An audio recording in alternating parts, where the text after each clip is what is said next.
नमस्कार दोस्तों, आज एक और पारिवारिक कहानी में मैं आपका स्वागत करती हूँ। आज की कहानी है, जब वृद्धाश्रम में खाना बांटने पहुँचे भाई ने अपने छोटे भाई और उसकी पत्नी को वृद्धाश्रम में देखा इस हालत में, तो उनकी आंखों से आंसू नहीं रुके। आज दिन भर धूप नहीं निकला है, हाड़ कपा देने वाली ठंड से सभी परेशान हैं। राम कृपाल, जो गांव का पुराना जमींदार भी है, अंगीठी के पास बैठा बैठा गहरी सोच में डूबा हुआ है। आज उसके मन में कुछ अलग तरह के विचार आ रहे हैं। वह मन ही मन में अपने दोनों बेटों, जय जो कि उसका बड़ा बेटा है और विजय जो कि उसका छोटा बेटा है, उनके भविष्य के विषय में सोच रहा था। आज उसके मन में अपनी दिवंगत पत्नी से संबंधित सभी घटनाएं एक एक कर उसके दिमाग में घूम रही थी कि कैसे उसने अपने दोनों बेटों को माँ और पिता दोनों का प्यार देकर अब तक संघर्ष किया है। अब जय का बेटा रोहन एवं विजय का बेटा मोहन, जिसे सब प्यार से सब मोनू पुकारते थे, वे भी क्रमशः 12 और 10 वर्ष के हो चुके हैं। वो अभी इन्हीं सब विचारों में खोया हुआ था, तभी बड़ी बहू की आवाज़ से उसकी तंद्रा टूटती है। वह देखता है कि उसकी बड़ी बहू चाय लेकर उसके पास खड़ी है और उसे बड़ी देर से बाबूजी बाबूजी की आवाज़ लगा रही थी। राम कृपाल चाय लेता है और उसे पीने लगता है। तभी गांव के कुछ बुजुर्ग व्यक्ति उनकी खैरियत पूछने उनके घर आ जाते हैं, क्योंकि कुछ दिनों से जमींदार स्वास्थ्य ठीक न होने के कारण घर से बाहर नहीं गया था। जमींदार साहब अपनी बड़ी बहू को आवाज़ देते हैं, बहू कुछ चाय और बना लो। सभी लोग आपस में बैठकर बातें करने लगते हैं। थोड़ी ही देर में बड़ी बहू चाय के साथ पकौड़ियाँ भी ले आती है और सभी लोग गर्मा गर्म पकौड़ी और चाय का आनंद लेते हुए आपस में बातें करने लगते हैं। बातें करते करते कब रात के 8 बज गए किसी को पता ही नहीं चला। जैसे ही एक बुजुर्ग की नज़र सामने दीवार पर लगी घड़ी की तरफ गई तो उसने कहा, जमींदार जी, अब आप हमें आज्ञा दे चलने की, काफ़ी समय हम लोगों ने आपका ले लिया। इस पर जमींदार ने कहा, कोई बात नहीं, आजकल कहाँ किसी के पास इतना वक्त है कहीं बैठने का। आप लोगों के यहाँ आने के लिए और मेरे लिए इतना समय देने के लिए आप सभी को बहुत बहुत धन्यवाद। इसके बाद सभी लोग अपने अपने घर चले जाते हैं। राम कृपाल अब बूढ़े हो चुके हैं। शायद उन्हें यह आभास भी होने लगा है कि अब उनके गिनती के दिन शेष रह गए हैं। सभी के जाने के बाद उनके बेटे पिता के पास आकर बैठ गए और बातें करने लगे। तभी जमींदार ने अपने दोनों बेटों से कहा कि बच्चों, मैं अब चंद दिनों का मेहमान हूँ। तुम्हारा और मेरा साथ अब और ज़्यादा दिनों तक नहीं चल पाएगा। इसलिए मेरी अंतिम इच्छा यह है कि तुम दोनों भाई जैसे अब तक राम और लक्ष्मण की तरह रहते आए हो, ऐसे ही आगे भी तुम्हारा प्यार बना रहे। तुम दोनों के बीच में कभी किसी बात को लेकर आपस में मतभेद न हो। इसलिए मेरी सारी संपत्ति का आधा आधा बंटवारा तुम दोनों भाई मेरे सामने ही कर लो। पिता के मुंह से ऐसी बातें सुनकर दोनों भाई व्याकुल हो उठे और पिता के पास आकर उनके दोनों हाथ पकड़कर रोने लगे और रोते हुए बड़ा बेटा जय कहने लगा, पिताजी, आपने हमें बचपन से लेकर आज तक माँ की कमी कभी भी खलने नहीं दिया और आज आप भी हमें छोड़ने की बात कर रहे हैं। पिताजी, हम लोग आपके बिना नहीं रह पाएंगे, आपको कुछ भी नहीं होगा। बच्चों को गले लगाते हुए जमींदार ने कहा, बेटा, ये तो प्रकृति का नियम है, जो आया है उसे एक दिन अवश्य जाना पड़ता है। पहले मैं भी यही समझता था कि तुम्हारी माँ के जाने के बाद मैं दोनों बेटों की परवरिश अच्छे से कर भी पाऊँगा कि नहीं, लेकिन तुम्हारी माँ ने जाने के बाद भी मुझे जीने का साहस देती रही और आज मेरे दोनों बेटे बहुत ही होशियार हो गए हैं। अब मैं आराम से जाकर तुम्हारी माँ से कह सकूँगा कि मैंने तुम्हारे दोनों बेटों, बहुओं और दोनों नातियों को हंसता खेलता छोड़कर आया हूँ। इसलिए मेरी आखिरी इच्छा पूर्ण करने के लिए तुम दोनों भाई मेरे सामने ही सारी संपत्ति को 2 हिस्सों में अभी बांट लो। पिता को बार बार जिद करता देख दोनों भाई ने कहा, पिताजी, अगर आपकी इच्छा यही है तो आप ही बंटवारा कर दीजिए। आप जिसको जो दे देंगे वो आपका दिया हुआ प्रसाद समझकर रख लेगा। पिता ने दोनों बेटों को आधी आधी संपत्ति बांट दिया और दोनों बेटों ने उसे सर झुकाकर स्वीकार कर लिया। इसके पश्चात सभी लोग एक साथ बैठकर भोजन करते हैं। भोजन करने के बाद दोनों भाई पिता को दवा आदि देकर उनके पास बैठकर खेत में फसल की स्थिति पर बात करते हैं। इस प्रकार बात करते करते काफ़ी रात हो जाती है। पिताजी ने दोनों बेटों को कहा कि जाओ, अब तुम लोग भी सो जाओ। सुबह अपने अपने काम पर भी तो जाना है। इसके बाद पिता के पैर छूकर दोनों बेटे अपने अपने कमरों में सोने के लिए चले जाते हैं। सुबह जब बड़ा बेटा पिताजी के पैर छूने उनके पास आता है तो देखता है कि पिताजी के हाथ पैर ढीले पड़ चुके हैं, उनकी सांसें रुक चुकी थी और वह अपनी अनंत यात्रा पर निकल चुके थे। जय पिता की इस स्थिति को देखकर उनसे चिपक कर जोर जोर से रोने लगता है। बड़े बेटे के जोर जोर से रोने की आवाज़ सुनकर सारा परिवार इकट्ठा हो गया। थोड़ी देर में कई पड़ोसी भी आ जाते हैं। पड़ोस के कुछ बुजुर्ग व्यक्तियों ने दोनों बेटों को दिलासा दिया और आगे क्रियाकर्म की तैयारी करने को कहा। दोनों बेटों ने मिलकर पिता के क्रियाकर्म आदि सब विधि विधान से संपादित किया। पिताजी के गुजर जाने के कुछ दिनों बाद छोटे बेटे विजय की पत्नी ने अपने पति से कहा, क्यों ना हम लोग अपने गांव की संपत्ति को बेचकर शहर में एक नया घर खरीद लेते हैं और शहर में रहने से मोनू की पढ़ाई बहुत अच्छी तरह से हो जाएगी। विजय ने कहा कि इसके लिए बड़े भैया से भी पूछना पड़ेगा। इस पर पत्नी ने तुनक कर कहा, बड़े भाई क्या चाहेंगे कि आपका बेटा शहर के अच्छे स्कूल में पढ़े। वो तो यही चाहेंगे कि हमारा मोनू भी उनके बेटे रोहन की तरह गांव के छोटे स्कूल में पढ़े। मोनू को भी गांव का स्कूल पसंद नहीं। आज जिनके पास कुछ भी नहीं है उनके बेटे भी शहर में पढ़ रहे हैं और हम लोग इतने बड़े ज़मींदार होते हुए भी अपने बच्चों को शहर में नहीं पढ़ा पा रहे हैं। इस प्रकार पत्नी और बेटे की जिद को देखकर विजय ने कहा, ठीक है, कल सुबह बड़े भैया से बात करके देखता हूँ। अगर वो कहेंगे तभी शहर चलने की सोचेंगे। इतना कहकर वो सो गया। सुबह जब उठा तो पत्नी फिर से टेप रिकॉर्ड की तरह वहीं से बजना शुरू हो गई जहाँ से रात में बंद हुई थी। विजय कमरे से निकलकर बड़े भाई के पास जाकर बैठ जाता है और बहुत ही संकोच के साथ भाई से पत्नी वाली बात कह देता है। जय छोटे भाई की बात सुनकर प्रसन्नता पूर्वक कहता है, यह तो बहुत अच्छी बात है। अगर मोनू का मन शहर के स्कूल में पढ़ने का है तो उसे शहर में अवश्य पढ़ाएंगे। छोटे भाई ने कहा कि लेकिन मेरे हिस्से की ज़मीन जायदाद इतनी जल्दी कैसे बिक पाएगी। बड़े भाई ने कहा, अरे पगले, मोनू को पढ़ाने के लिए पूर्वजों की संपत्ति बेचने की क्या आवश्यकता है। मोनू को तो हम दोनों भाई मिलकर शहर में पढ़ा ही सकते हैं। इतने में विजय की पत्नी बोल उठी, भाई साहब, हम लोग सोच रहे हैं कि शहर में ही जाकर बस जाएं। जब यहाँ रहना ही नहीं है तो यहाँ संपत्ति रखने का क्या फ़ायदा। बड़े भाई जय को अब समझ में आ गया था कि अब कुछ भी समझाने का कोई फ़ायदा नहीं है। इन लोगों ने शहर जाने का मन पूरी तरह से बना लिया है।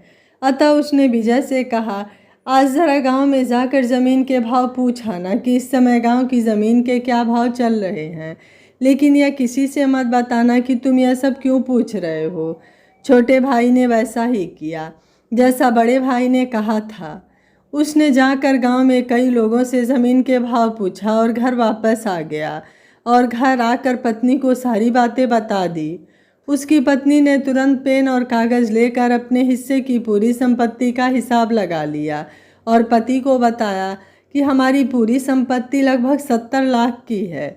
अगर हमें 70 लाख रुपए मिल गए तो सोचो, इससे हम शहर में अच्छा मकान भी ले लेंगे और मोनू की पढ़ाई भी शहर के सबसे अच्छे स्कूल में हो जाएगी।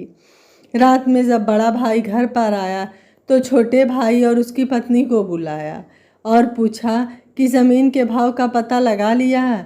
इससे पहले कि छोटा भाई कुछ कहता, उसकी पत्नी बीच में ही बोल पड़ी और कहा, हाँ भाई साहब, हमारे हिस्से की पूरी संपत्ति तो 70 लाख रुपए की है। बड़े भाई ने कहा, आप लोग बैठो, मैं 2 मिनट में आता हूँ। इतना कहकर वह अपने कमरे में गया और रुपयों से भरा बैग लेकर बाहर निकला और छोटे भाई को रुपयों से भरा बैग पकड़ाते हुए कहा कि गिनती कर लेना, पूरे 70 लाख रुपए हैं। छोटे भाई ने कहा, भैया अभी ज़मीन की रजिस्ट्री तो किया ही नहीं, तो यह इतनी जल्दी कहाँ से आ गए। बड़े भाई ने कहा कि तुम्हारी भाभी के गहने थे कुछ मेरे पास और कुछ लोगों से कर्ज ले लिया। भाई तुझे शहर भी तो जल्दी जाना है, अगर लेट हो जाएगा तो मोनू का एडमिशन भी अच्छे स्कूल में नहीं हो पाएगा। इसलिए मैंने जल्दी जल्दी सारा पैसे का इंतज़ाम कर लिया। रही बात रजिस्ट्री की तो उसकी कोई ज़रूरत नहीं है। रजिस्ट्री में भी रुपयों क्यों बर्बाद किए जाएं। अगर तुम्हारी इच्छा है तो स्टाम्प या किसी सादे कागज़ पे जो लिखना चाहो लिखकर अपनी भाभी को दे देना। छोटे भाई ने कहा कि भैया ये तो गलत बात है, आप रजिस्ट्री ज़रूर करवा लो। रही बात रुपयों की तो इन्हीं रुपयों में से रजिस्ट्री हो जाएगी, आपको अलग से खर्च करने की ज़रूरत नहीं है। बड़े भाई ने कहा नहीं, इसकी कोई ज़रूरत नहीं है, जितने मैंने कहा है बस उतना कर दो। विजय ने अगले दिन तहसील से एक स्टाम्प लाकर सब कुछ उसमें लिखकर अपनी और अपनी पत्नी और बेटे सभी के हस्ताक्षर अंकित कर स्टाम्प भाभी को देकर शहर चला गया। विजय ने शहर में आकर एक अच्छा सा मकान खरीद लिया और मोनू का नाम भी एक अच्छे स्कूल में लिखा दिया। खुद भी एक कंपनी में अच्छे पद पर काम करने लगा। अब उसकी ज़िंदगी खूब ऐशो आराम से बीतने लगी। इस तरह कई वर्ष बीत गए। एक दिन बड़ा भाई जय शहर में किसी काम से आए तो सोचा कि क्यों न विजय से भी मिलता चलूं। 2 वर्ष हो गए, उसका कोई हाल चाल नहीं मिला है और मोनू को भी देखने की बहुत इच्छा हो रही है। और इस समय गर्मी भी बहुत है, इस बहाने थोड़ा समय भी विजय के घर पर बीत जाएगा और फिर शाम वाली बस से गांव वापस चला जाऊंगा। यही सब सोचकर जय अपने छोटे भाई के मकान की तरफ पैदल ही चल पड़ा। रास्ते में उसे प्यास बहुत अधिक लग रही थी, लेकिन उसने सोचा कि अब कहीं पानी नहीं पीऊँगा, अब तो पानी मोनू के हाथ से ही पीऊँगा। इसलिए उसने रास्ते में कहीं एक गिलास पानी भी नहीं पिया। जैसे ही वह विजय की कॉलोनी में प्रवेश किया, विजय की पत्नी ने उसे छत से ही देख लिया और अपने मन ही मन में सोचा, अरे बड़े भैया यहाँ क्यों आ रहे हैं? कहीं बारिश कम हुई और फसलें सब सूख गई हैं, इसलिए परेशान होंगे और हमारे पास कुछ मांगने के लिए आए होंगे। वो जल्दी जल्दी छत से नीचे उतरी और नीचे आकर अपने बेटे मोनू से सारी बात बताई कि बड़े भैया आ रहे हैं, ज़रूर कुछ न कुछ मांगने आए होंगे। चलो चुपचाप सब सो जाते हैं, हम लोग दरवाज़ा ही नहीं खोलेंगे तो थोड़ी देर में दरवाज़ा खटखटा कर वापस गाँव लौट जाएंगे। थोड़ी देर में जय विजय के मकान के पास आकर दरवाज़ा खटखटाने लगा, लेकिन अंदर से कोई भी आवाज़ नहीं आ रही थी और मोनू मोनू पुकारते पुकारते उसका गला भी सूख रहा था। काफ़ी देर तक दरवाज़ा खटखटाने के बाद भी किसी की आवाज़ अंदर से नहीं आई और न ही कोई दरवाज़ा खोलने आया। तो बड़े भाई ने सोचा कि शायद सभी लोग इस समय सो रहे होंगे, नहीं तो अब तक मोनू दौड़कर मेरे पास आ जाता। मैं ही गलत समय पर आ गया हूँ, इस समय उन्हें सोते में उठाना ठीक नहीं होगा। ये सब सोचकर वह गांव जाने के लिए मुड़ता है तो उसकी नज़र कॉलोनी के अंदर लगे हैंडपंप पर जाती है। जय ने कॉलोनी के हैंडपंप से अपनी प्यास बुझाई और गांव वापस चला गया। रात में जब विजय ऑफिस से घर आया तो मोनू उससे बहुत मज़े लेकर सारी बातें बताने लगा। आज ताऊ जी घर पर आए थे कुछ मांगने के लिए, लेकिन मैंने और मम्मी ने दरवाज़ा ही नहीं खोला और वह काफ़ी देर तक दरवाज़ा खटखटाए और उसके बाद गांव वापस चले गए। इतना सुनकर विजय अपनी पत्नी और बच्चे के ऊपर चीख उठा, तुम लोग ऐसा कैसे कर सकते हो? बड़े भैया बाहर से पुकारते रहे और तुम लोगों ने दरवाज़ा ही नहीं खोला। पत्नी भी उल्टा पति के ऊपर गुस्सा करते हुए कहा कि गांव में उन लोगों को पड़े रहने के लिए हम लोगों ने तो नहीं कहा था। वो लोग अपनी खुशी से गांव में हैं तो कष्ट भी अकेले भुगते, हमें कष्ट देने क्यों शहर में आ गए? हमारे पास इतने रुपए नहीं हैं कि हम सभी की मदद करते रहें। विजय खून का घूंट पीकर चुपचाप अपने कमरे में चला गया और इधर माँ बेटे भी अपने अपने कमरों में सोने चले गए। इस प्रकार धीरे धीरे कई वर्ष व्यतीत हो गए। अब तो मोनू की शादी भी हो चुकी थी और उसे एक बेटा भी है। सभी उसे प्यार से पिंटू बुलाते हैं। विजय भी अब स्वास्थ्य की वजह से ऑफिस जाना बंद कर दिया है। मोनू अब एक बड़ी कंपनी का मैनेजर है। अब वह बहुत अच्छा वेतन पा रहा है। अब सब कुछ बदल चुका है, केवल एक घर ही है जो अब भी पुराना है और वह भी अब ओल्ड फैशन का हो चुका है। मोनू की पत्नी बार बार नया मकान लेने की जिद करती है।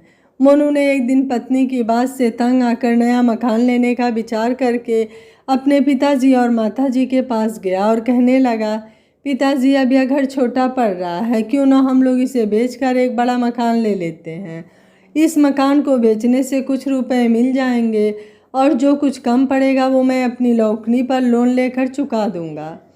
माता पिता ने बेटे की बात मान ली और कहा कि बेटा, रहना तुम ही लोगों को है, हम लोगों का समय तो बीत चुका है, तुम जैसा चाहो ऐसा करो। पिता की सहमति मिलते ही मोनू ने तुरंत एक नया मकान बुक करवा दिया और बहुत जल्द पुराने मकान को बेचकर नए मकान में प्रवेश कर लिया। विजय और उसकी पत्नी जब नए मकान में पहुंचे तो उनकी बहू और नाती ये नए घर का एक एक कमरा दिखाना शुरू किया और सभी कमरों में क्या रहेगा वो भी बताते जा रहे थे। जब सारा मकान दिखा दिया तो दादी माँ ने पिंटू से कहा, पिंटू बेटा, आपने सारा मकान तो दिखा दिया, लेकिन ये तो बताया ही नहीं कि तुम्हारे दादा और दादी का कमरा कौन सा है। यह सुनते ही पिंटू तुरंत बोल पड़ा, आप लोगों के लिए तो मम्मी पापा ने एक बहुत बड़ा घर देखा है जिसमें ढेर सारे कमरे हैं और उसमें सभी के दादा दादी रहते हैं। मेरे एक दोस्त के भी दादा दादी वहीं पर रहते हैं। हम लोग कल ही वहाँ गए थे आप लोगों के लिए नया मकान देखने। पिंटू के इतना कहते ही पिंटू की मम्मी का सर शर्म से नीचे झुक गया। अब वह अपने ससुर और सासू माँ से नज़रें नहीं मिला पा रही थी। इसकी खींच मिटाने के लिए वह पिंटू को पीटते हुए दूसरे कमरे में लेकर चली गई। विजय और उसकी पत्नी एक दूसरे को देखकर मन ही मन अपने आप को सांत्वना देने लगते हैं। उनकी दशा एक स्थिति प्रज्ञ की तरह हो चुकी थी। उनको अब कुछ भी समझ में नहीं आ रहा था कि अब वे क्या करें। किसी तरह दिन तो बीत गया। रात में दोनों की इच्छा जी भरकर रोने की कर रही थी, लेकिन पत्नी शर्म के कारण पति के सामने नहीं रो पा रही थी और पति गुस्से के कारण। अंत में विजय ने अपने आप को समझाते हुए पत्नी से कहा, अब तुम्हें अपने किए की याद आ रही होगी, लेकिन अब पछताने से कोई फ़ायदा नहीं। अब स्थिति हमारे हाथ से निकल चुकी है, अतः कल सुबह होते ही घर से चलने की तैयारी कर लो। सुबह होते ही अपने आप निकल चलते हैं, नहीं तो बहू और बेटा चुपचाप छोड़ आएंगे तो ज़्यादा अपमानजनक होगा। इतना कहकर विजय दूसरी तरफ मुँह करके लेट गया। रात भर दोनों सोने का नाटक करते रहे, लेकिन रात भर दोनों में से किसी को भी नींद नहीं आई। सुबह होते ही दोनों पति पत्नी जल्दी जल्दी नहाकर तैयार हो गए। विजय ने बेटे के साथ चाय पीते हुए बेटे से कहा कि मोनू, हम लोग सोच रहे हैं कि कुछ दिन पड़ोस वाले शर्मा जी इस समय जहाँ पर रह रहे हैं उनके पास घूम आते हैं। सुना है कि वहाँ पर लोगों की बहुत सेवा होती है और उन लोगों को वहाँ बहुत सारी सुविधाएं दी जाती हैं। बेटा तू भी ले चल, कुछ दिनों के लिए हमें वहाँ छोड़ आओ। इतना सुनते ही बेटा और बहू मन ही मन बहुत ही प्रसन्न हुए। अब उनकी खुशी का कोई ठिकाना नहीं रहा। आज उन्हें ऐसा लग रहा था मानो बिन मांगो ही ऊपर वालों ने सब कुछ दे दिया। मोनू ने पत्नी से कहा, जल्दी से माँ और पिताजी के लिए भोजन तैयार कर दो। मैं ऑफिस जाते वक्त इन लोगों को शर्मा जी वाले अपने घर में कुछ दिनों के लिए छोड़ आऊँगा। पत्नी भी खुश होकर भोजन में कई तरह की चीज़ें बनाकर ले आई और सभी लोगों ने एक साथ भोजन किया। आज बहुत दिनों बाद घर में इतनी खुशी का माहौल एवं खाने में इतना स्वाद मिला था।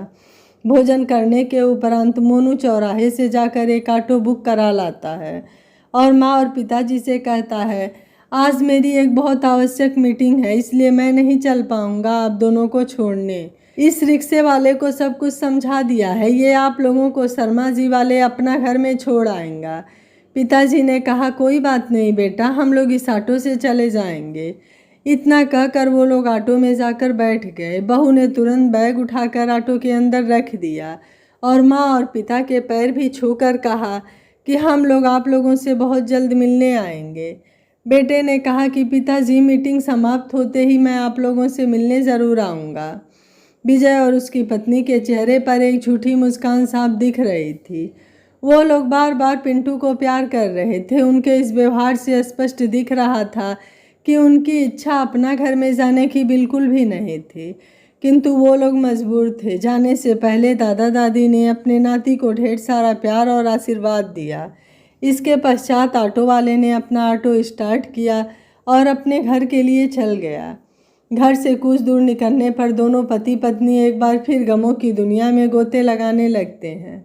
लगभग 45 मिनट बाद ऑटो के बंद होते ही दोनों अपने गमों की दुनिया से बाहर आते हैं और विजय कहता है, भाई आ गया क्या अपना घर?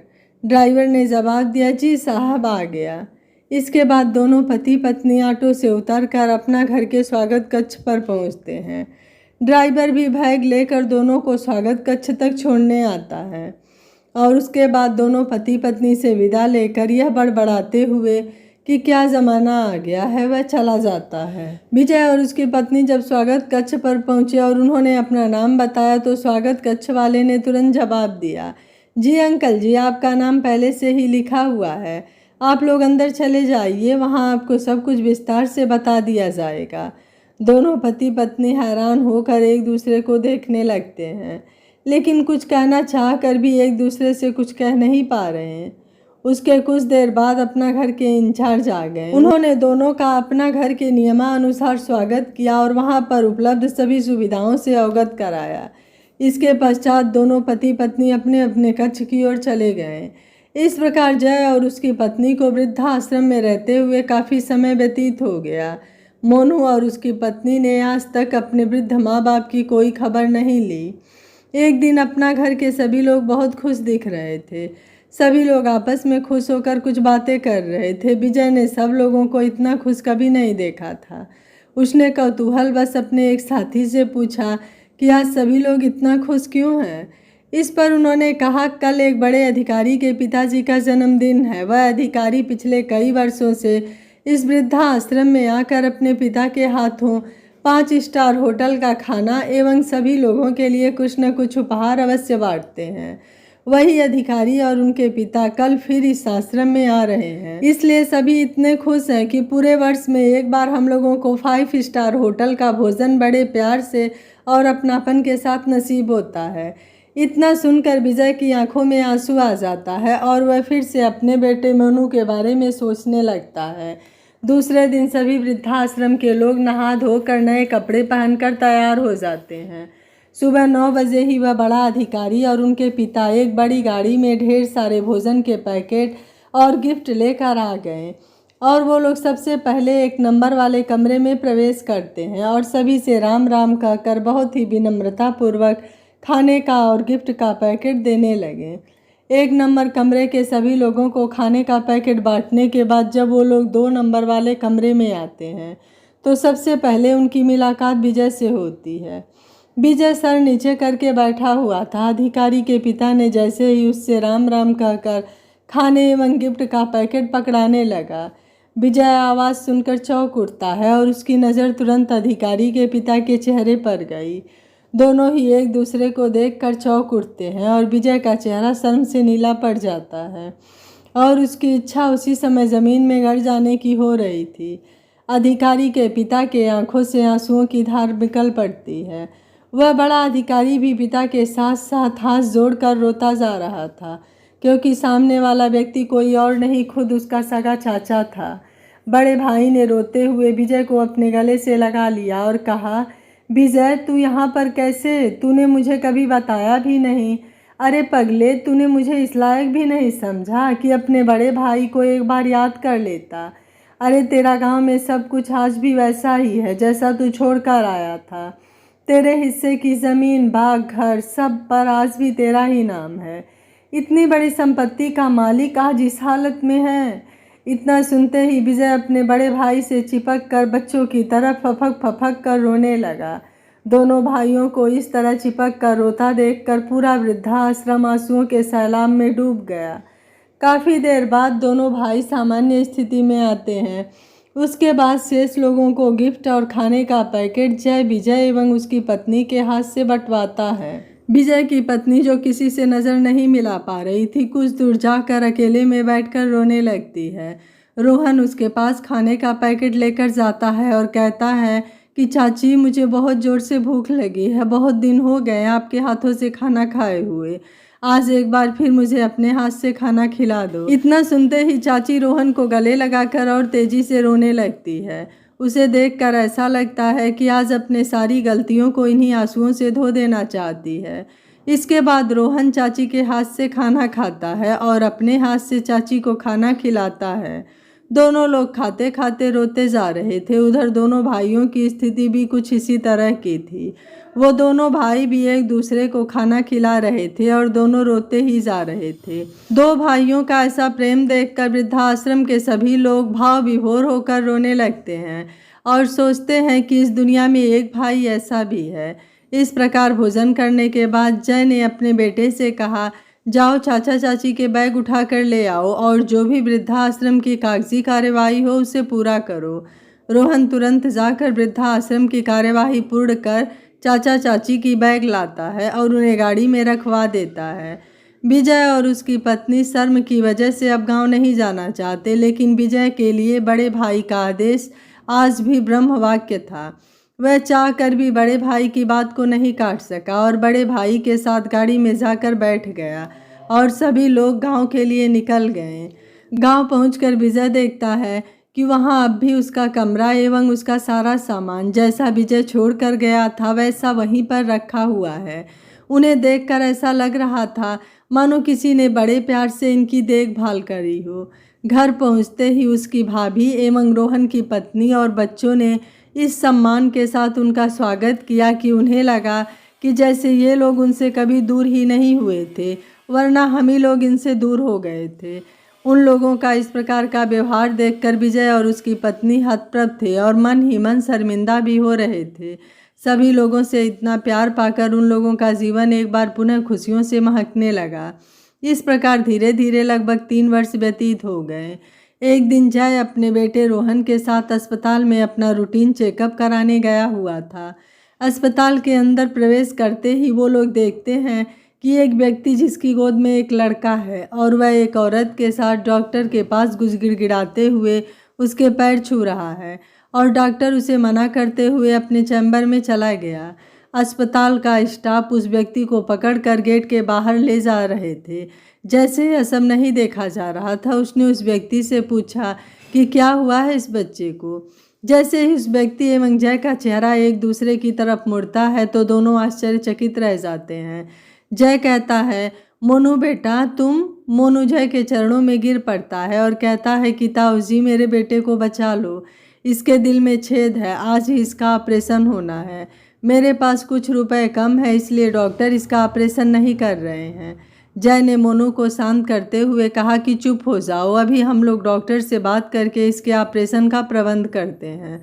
और सभी लोग डॉक्टर के चेंबर की ओर चल देते हैं।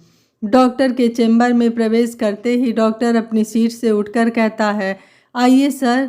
इस पर रोहन कहता है कि डॉक्टर साहब पहले आप मेरे भतीजे के ऑपरेशन की तुरंत प्रबंध कीजिए। डॉक्टर ने कहा, सर ये आपका भतीजा है। इस पर रोहन कहता है कि परिचय का काम बाद में होगा, पहले आप ऑपरेशन की व्यवस्था करिए। डॉक्टर तुरंत अपने सहायक को बुलाकर पिंटू को ऑपरेशन थिएटर में ले जाकर पूरी तैयारी करने को कहता है और खुद अन्य डॉक्टरों को तुरंत अस्पताल में आने के लिए फ़ोन करने लगता है। थोड़ी ही देर में सभी डॉक्टर आ जाते हैं और लगभग 1 घंटे तक पिंटू का ऑपरेशन चलता है। कुछ देर में वह डॉक्टर ऑपरेशन थिएटर से निकलता है और सभी को ऑपरेशन सफल होने की खुशखबरी सुनाता है। मोनू और उसकी पत्नी एक बार फिर अपने ताऊ और बड़े भाई के पैरों में गिरकर रोने लगते हैं। जय पूछता है कि मोनू बेटा तुम तो एक बड़ी कंपनी में मैनेजर थे, तुम्हारी ये स्थिति कैसे हुई। मोनू बताता है कि कंपनी को बहुत बड़ा घाटा लगने के कारण वह बंद हो गई और मकान का लोन न चुका पाने के कारण घर भी बिक गया और हम लोग सड़क पर आ गए और ये सब हमारे कर्मों का ही फल है। हम लोगों ने माँ और पिता के साथ अच्छा व्यवहार नहीं किया, उन्हें ले जाकर वृद्धाश्रम में छोड़ आए। उन लोगों के घर से जाते ही हम लोगों को एक साथ कई विपत्तियों का सामना करना पड़ा और अंत में आज इस स्थिति में आ गए हैं। ताऊ जी हम लोगों को माफ़ कर दो, हम लोग अपने सुख के चक्कर में अंधे हो गए थे। आज माँ और पिताजी पता नहीं वृद्धाश्रम में किस हाल में होंगे। हम लोग कभी उनका हाल जानने भी उनके पास तक नहीं गए। उन्हीं कर्मों का फल आज हम लोग भुगत रहे हैं। इतना कहकर मोनू फूट फूट कर रोने लगा। ताऊ ने कहा, तुमने बहुत गलत किया है अपने माँ बाप के साथ, लेकिन तुम्हारे इन पश्चाताप के आंसुओं से तुम्हारा पाप कुछ कम अवश्य हो जाएगा। थोड़ी देर बाद पिंटू को भी होश आ गया। अब सभी लोग बहुत खुश थे। ताऊ ने कुछ रुपए मोनू की जेब में डालते हुए कहा कि बेटा अब हम लोग गांव जा रहे हैं, रोहन तुम्हारा हाल चाल लेने रोज आता रहेगा। मैं जिस दिन पिंटू डिस्चार्ज होगा उस दिन पुनः आऊँगा। इतना कहकर वो लोग गांव चले जाते हैं। 7 दिन बाद जब पिंटू अस्पताल से डिस्चार्ज हो जाता है तो जय फिर आता है और मोनू और उसकी पत्नी को गाँव चलने के लिए कहता है। मोनू कहता है, ताऊ जी गाँव में तो हमारा अब कुछ भी नहीं है, वहाँ का सब कुछ तो हम लोगों ने काफ़ी पहले बेच दिया था, अब किस मुँह से गाँव चलूँ। जय कहता है, मोनू तू अब भी हम लोगों को पराया समझता है। मैं तो हमेशा से तुझे अपने रोहन से बढ़कर मानता आया हूँ। क्या तुझ पर मेरा कोई अधिकार नहीं है? इतनी बात सुनकर मोनू अपने ताऊ से लिपट कर रोने लगता है और कहता है कि ताऊ जी, हम लोग बहुत गलत थे, लेकिन आपका दिल बहुत बड़ा है। आप इस धरती पर भगवान का एक रूप हो, जो हम लोगों के द्वारा इतना गलत व्यवहार करने के पश्चात भी आप हमें अपना मानते हो। जय कहता है कि चुप हो जाओ और चलो गाड़ी में बैठो। सभी लोग गाड़ी में बैठकर गांव आ जाते हैं। गांव में पहुंचकर मोनू देखता है कि उसके माँ और पिताजी पहले से ही घर में मौजूद हैं। मोनू देखकर आश्चर्यचकित हो जाता है और अपने माँ बाप से नजरें नहीं मिला पाता। जय कहता है कि जाओ अपने माँ बाप के पैर छूकर अपने किए की माफ़ी मांगो। इस पर विजय कहता है कि मेरे पैर छूने की कोई ज़रूरत नहीं है, मैं नहीं जानता कि ये लोग कौन हैं। इसके बाद रोहन पिंटू को गोदी में लेकर जैसे ही घर में प्रवेश करता है, विजय और उसकी पत्नी पिंटू की यह हालत देखकर स्वयं को नहीं रोक पाते और सब कुछ भूलकर पिंटू के पास पहुंच जाते हैं और पूछते हैं कि क्या हुआ पिंटू बेटा तुझे।